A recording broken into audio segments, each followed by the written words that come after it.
بسم الله. الحمد لله. الحمد لله رب العالمين والعاقبة للمتقين والصلاة والسلام على سيد الأنبياء والمرسلين. أما بعد فقد قال الله تبارك وتعالى: يا أيها الذين آمنوا كتب عليكم الصيام كما كتب على الذين من قبلكم لعلكم تتقون. وقال تعالى: إن هذه أمتكم أمة واحدة وأنا ربكم فاعبدون. وقال النبي صلى الله عليه وسلم: من صام رمضان إيمانا واحتسابا غفر له ما تقدم من ذنبه. وقال عليه الصلاة والسلام: إذا دخل رمضان فتحت أبواب السماء وغلقت أبواب جهنم وسلسلة الشياطين. متفق عليه. My dear brothers, Alhamdulillah, we are again, Allah has given us life and we are in the month of Ramadan. The first 10 days of Ramadan have passed us by. Whatever ibadat we did, may Allah accept it. Whatever charity we made in these first 10 days, 10 nights, may Allah accept. The first 10 days of Rahmah. The second 10 days of Maghfirah. Ramadan is the season from taken from Allah. Generally, in this country, in the West especially, and now not only in the West, but also in the East, in third world countries also, they have started a trend that they look for any day of the year where they can make money. So sometimes people come up with an idea, soon they'll have July the 4th. Before that there must be something else.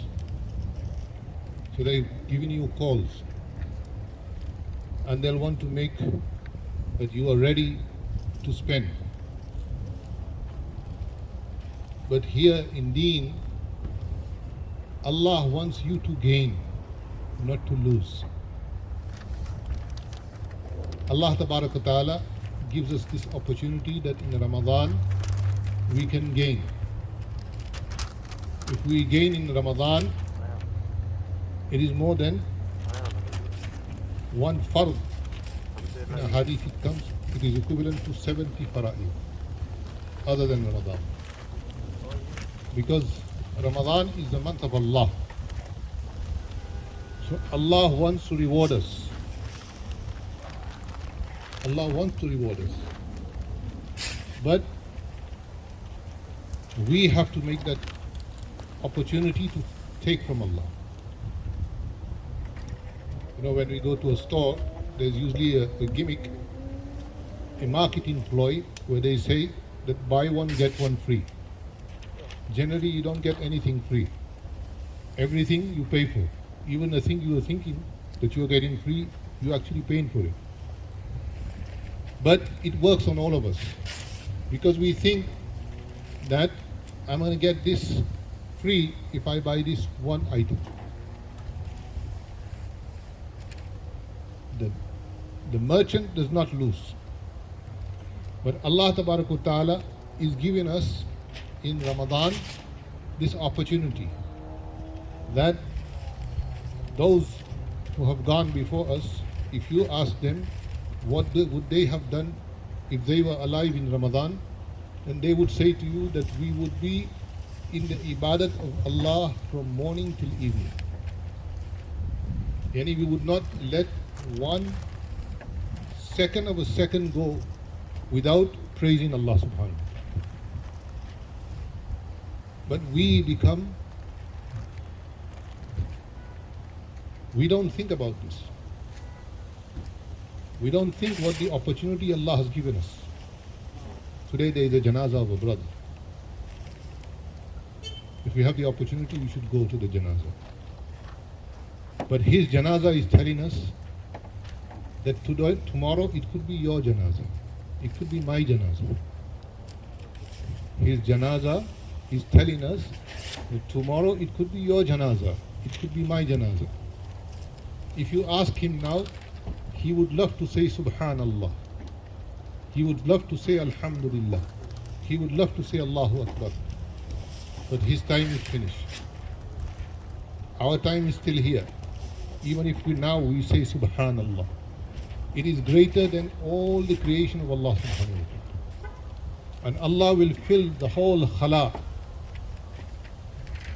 Allah will fill the whole khala, the whole what we can see and what we can't see, full of ajr for us if we say Subhanallah.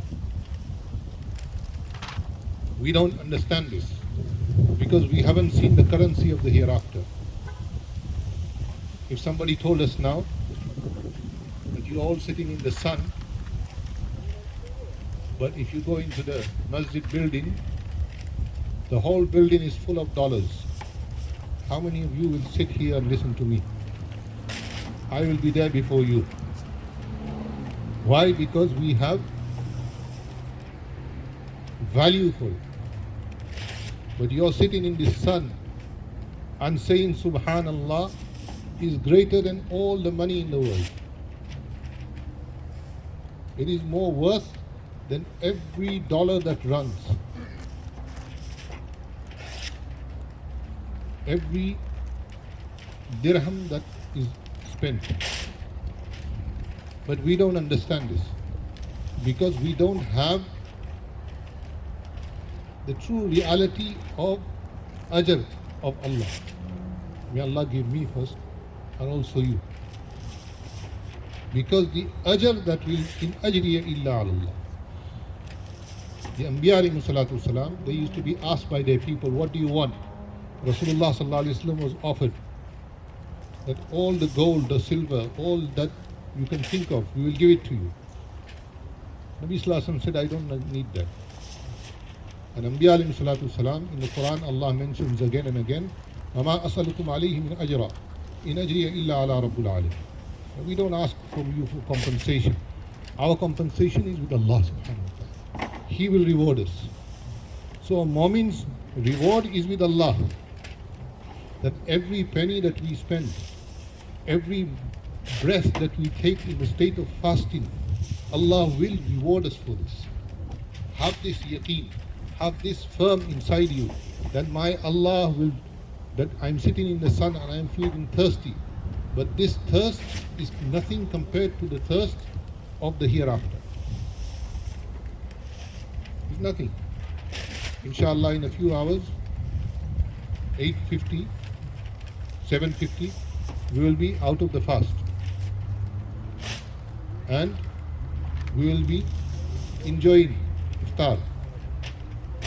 But we don't see that from that time till that time now, from now till that time, every moment, every second, every minute second, Allah is rewarding us. That's what Nabi Sallallahu Alaihi Wasallam said. Man sama Ramadana imanan wa ihtisaban. That you fast Ramadan in the state of iman. And you fast Ramadan in the state that Allah will reward me. Then Allah will reward you. Man sama Ramadana imanan wa ihtisaban. غُفِرَ لَهُ مَا تَقَدَّمَ مِنْ ذَنْبِهِ. And Allah will forgive our previous sins. In Ramadan, recitation of Quran. Because Ramadan is the month when Quran has been revealed to Rasulullah sallallahu alaihi wasallam. It came. So, in Ramadan, if we make that effort of doing recitation, some of us can recite more, especially those who fast. Those who regularly recite, they can recite more Quran.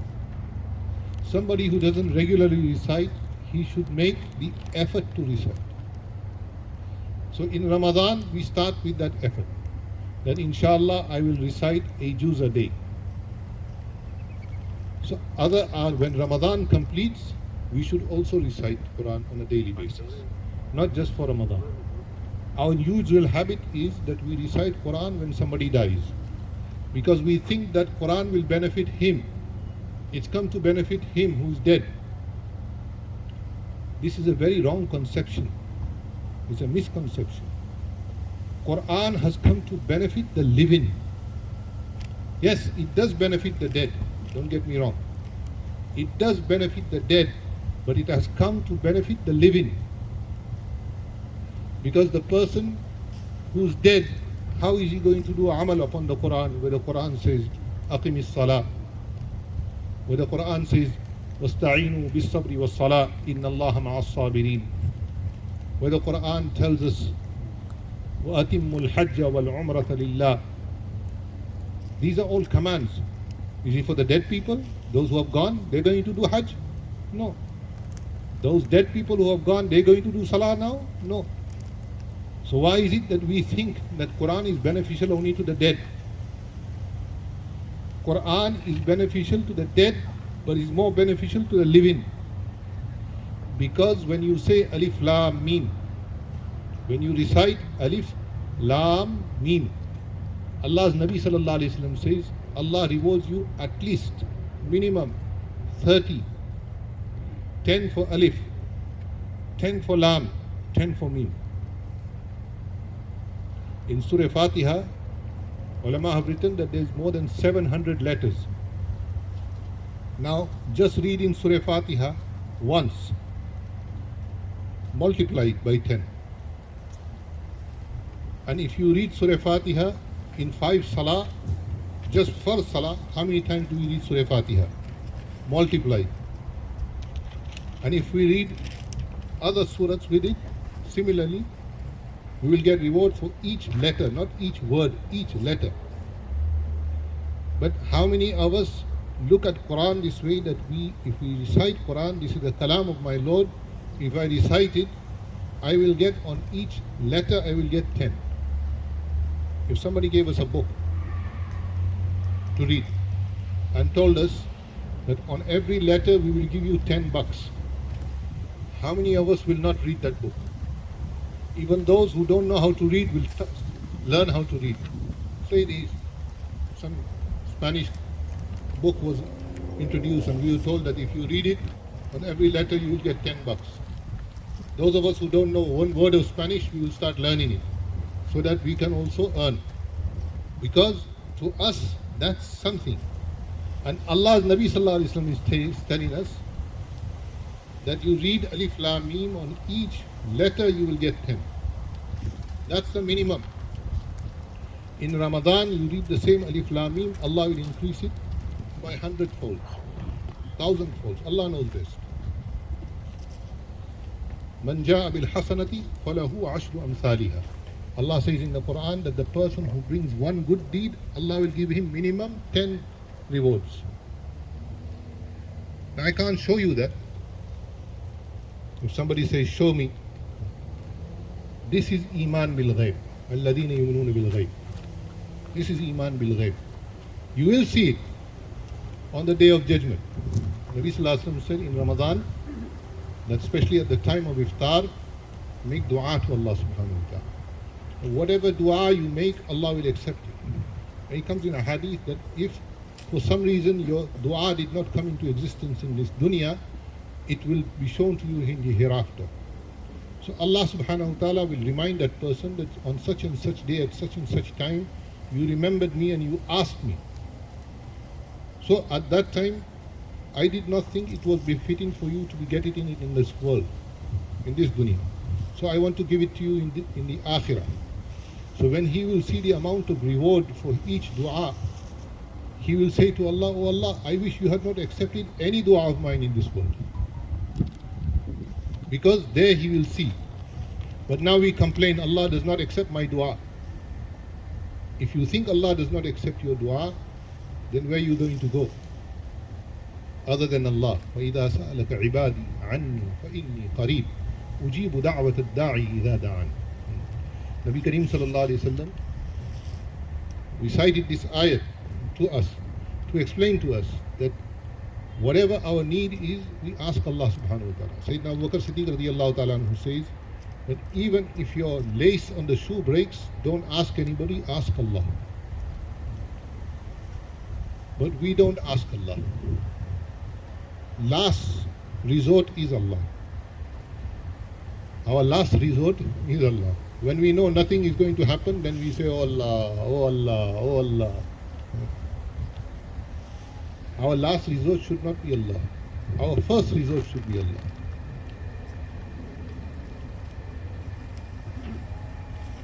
Our first thought should be Allah. When Nabi Sallallahu Alaihi Wasallam used to see weather like this, if it used to get a little dark, he used to go running to the masjid and start 2 rakah. And you are thinking, but when does this guy stop so we can go home or back to our jobs? You see, my brothers, as soon as these eyes shut and these eyes open, then everything will become clear. فسوف ترى فسوف ترى إذا انكشف الغبار أفرس تحت رجلك أم حمار فسوف ترى إذا انكشف الغبار أفرس تحت رجلك أم حمار. Very beautiful share in Arabic. That soon the rider will know when the ghubar in the desert, when it's sandstorm, you can't see your own hand, you can't see your own face. So how can you see the mount you are mounted on? فَسَوْفَ تَرَى إِذَا انْكَشَفَ الْغُبَارُ. That when the sandstorm will move away, then you will know that am I sitting on a donkey or am I sitting on a horse or a camel? So when this dunya is finished, then we will know that what we did, that I fasted in the month of Ramadan, what benefit was that fast for me? Sometimes people come, oh, I have to have an injection. Can I not fast that day?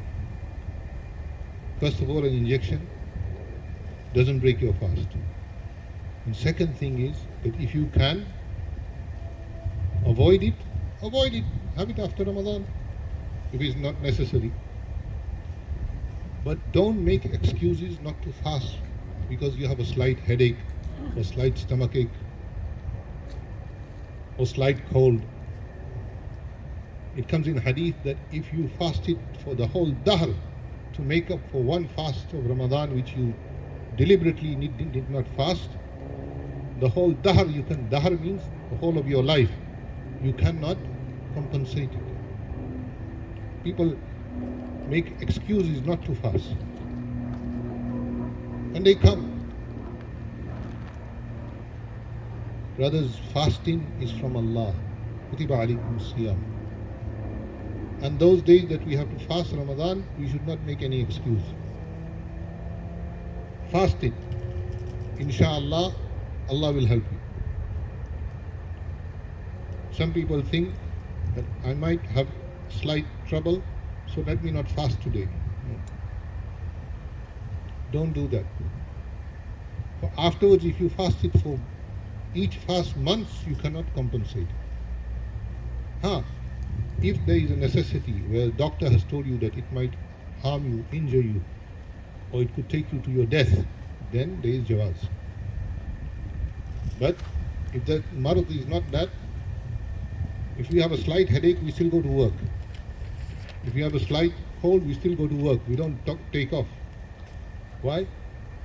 Because in Urdu they say, Nazla Zuka Khasi, Qawmi Nisha Hamara. Nazla Zukam Khasi, Qawmi Nisha Hamara. We have to have a slight cold, to have a slight cough. This is part and parcel of being human.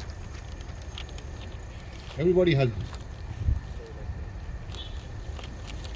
Sometimes to have a headache, this is part of it. Because when you have a headache, and when you call towards Allah, Allah forgives all your sins. If you have a stomachache, and you remember Allah, Allah will forgive all your sins. Subhanallah. That is how Arhamur Rahimin is. But we don't take it. So my dear brothers, Alhamdulillah, Ramadan is with us. Let us make the most of Ramadan. Worship Allah subhanahu wa ta'ala and have mercy upon yourselves, mercy upon mankind. Make dua that there are many countries in the world where COVID is very, very rife. In India, at the moment, people are dying like flies. Somebody sent me a video today where Muslims are having to burn the Hindus because the Hindus are so scared that they are not going near their own father and mother's body. So that proves that Alhamdulillah, Mu'mineen have Iman. No son or no nephew or no father or no brother leaves his dead to be buried by others. But Kafir, Mushrik, He fears death. So he thinks even if I go near the body, I will be affected. And if we have this same thought that if I go near the body, I will be affected, then there's something wrong with our iman. A Muslim should not be scared of this. If somebody dies, then it's that time. We should not go to those places where there is COVID. So nobody should now travel to India. I don't know if the government has given a warning. In some countries they have warned that there is no travel from now for 1 month or 2 months. Maybe the warning might come for Pakistan, Bangladesh also, I don't know. But that doesn't mean that we don't make dua for them. We make dua, that Allah make it easy. In Yemen, make dua for the people of Yemen. They're going through hardship in Ramadan. There's still been bombs being thrown over them. Make dua, Allah subhanahu wa ta'ala sees this. In many Muslim countries, people are dying because of hunger.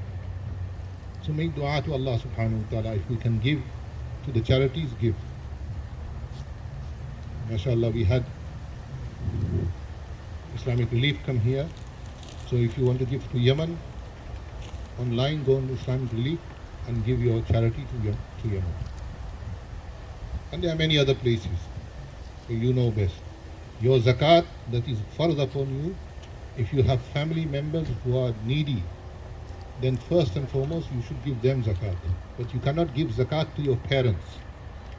You cannot give zakat to your children. You cannot give zakat to usul and furu, meaning that you cannot give zakat to your grandparents or your grandchildren. But you can give zakat to your brothers who are poor. You can give zakat to your sisters who are poor. You can give zakat to your uncles and aunts who are poor. So first start zakat with those in the family. A lot of time people want to give zakat to others, but they don't want to give zakat to their own. And in Ramadan, if you spend in the path of Allah, Allah increases it. So if you spend $1, Allah will increase it at least to 700. At this moment in time, I'm going to remind you that Alhamdulillah we bought the land and we do owe money. Land is now in the masjid name, but we owe people qarz. So if we have 800 people who can give us $1,000 each, our qarz is finished. So inshallah we hope that you will. Some of you have given, Allah gives you khair. If you can give again, that's up to you. But you can all contribute by asking other people, letting others know that there is a masjid which is in need at the moment, so that we can fulfill the qarz that we owe to the people. One brother, mashallah, he helped us by he went to somebody, he talked to them, and from them he bought $2,000. So that person who gave $2,000, they will be rewarded in Ramadan also, but he will get the same amount of reward as that person who gave. So may Allah subhanahu wa ta'ala give us tawfiq to give in the path of Allah subhanahu wa ta'ala.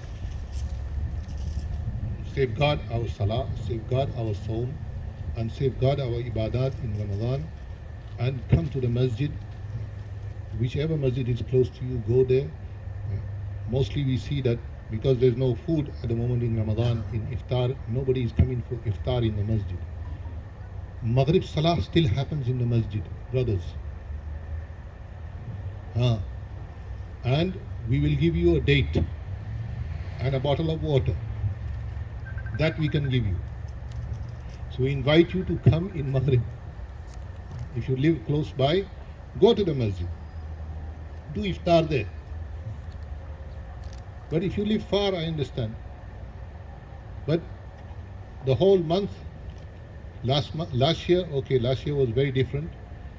Last year there was me and one brother, he's sitting here somewhere. We used to be the only two people who used to do iftar in the masjid. And this year, mashallah, there's about 4 of us. So we want that people come to the masjid for iftar. Iftar doesn't mean that we have to have all the lawazimat, all the pakoda, samosa, all this. No. Nabi Sallallahu Alaihi Wasallam Sunnat is one date, one vote. So inshallah we keep to that. May Allah give us tawfiq.